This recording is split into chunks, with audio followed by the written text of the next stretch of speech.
Thank you, Lascian Corla. Minister, thank you for sitting in today for Minister Humphreys. And I do acknowledge that there has been some good work carried out by Minister Humphreys, but I just want to remind you that we have had no discussion in the House since we've had the failed referendum, but I do want to remind you of our former Taoiseach Varadkar's commitment that the Government would continue to increase payments to carers and people with disabilities, and he would relax the means test and improve the home care tax credit.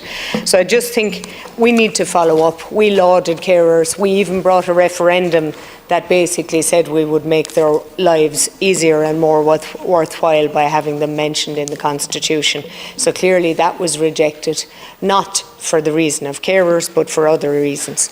I just want to say, and use my town, Ceann Corla, to read what an average carer's day sounds like. And it's not necessarily about old people, Minister, or elderly in the population.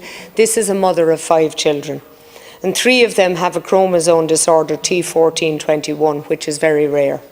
All of the 3 have very complex medical needs with intellectual and physical disabilities, and all 3 are full-time wheelchair users and with medical issues, including brain anomalies, failing respiratory system, chronic inoperable cardiac conditions, swallow issues, and 2 are full-time peg-fed, liver and kidney issues, and osteoporosis.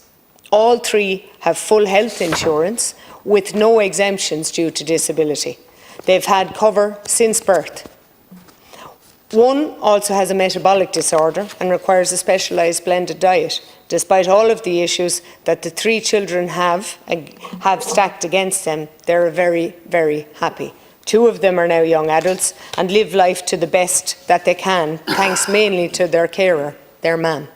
1 younger child had a hip surgery at the age of 9 years, and he has not walked since. The surgery wasn't successful and required multiple surgeries afterwards due to screws loosening in the femur bone and plates cutting into the hip socket. I think it took an additional 8 surgeries, which left the child with a shortened leg and a hip set at 90 degrees. One of the other children has kyphosis, scoliosis, and a subluxed hip.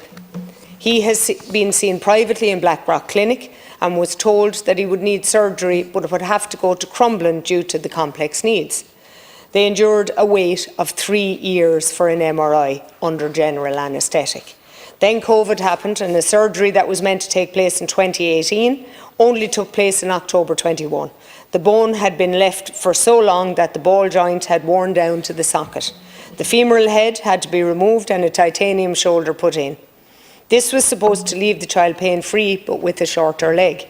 This was not the case. After numerous appointments and feeling like no one was listening to her, my constituent got a spinal appointment only in July of 2023, when the doctor informed her that the pain from the hip was from the hip and not the spine.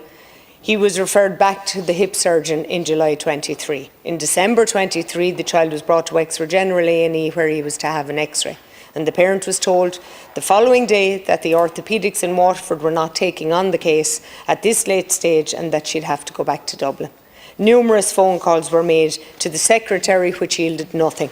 But the parent saw the doctor face to face at her other son's appointment and asked that he be seen urgently. She was told that she would need in writing that local services were refusing to see him.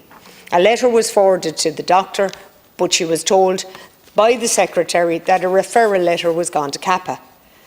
They have since seen MS medical surgeon Noel Cassidy in Kappa, who told them that due to his complexities, he would require the backup services of the Mater Hospital. They're currently awaiting pre-ops. And during all this time, the child has suffered with recurrent canker mouth ulcers that have spread to his throat all through 2024. They have been to CareDoc, the GP and A&E multiple times and given many different types of medications. The child needs an ENT appointment, to which they have been told could take 2 years or more. The parent has requested medical records from Crumlin.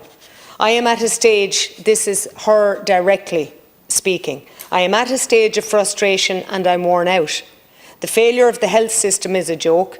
I am a carer, a nurse, physio, dietitian, speech and language therapist and advocate.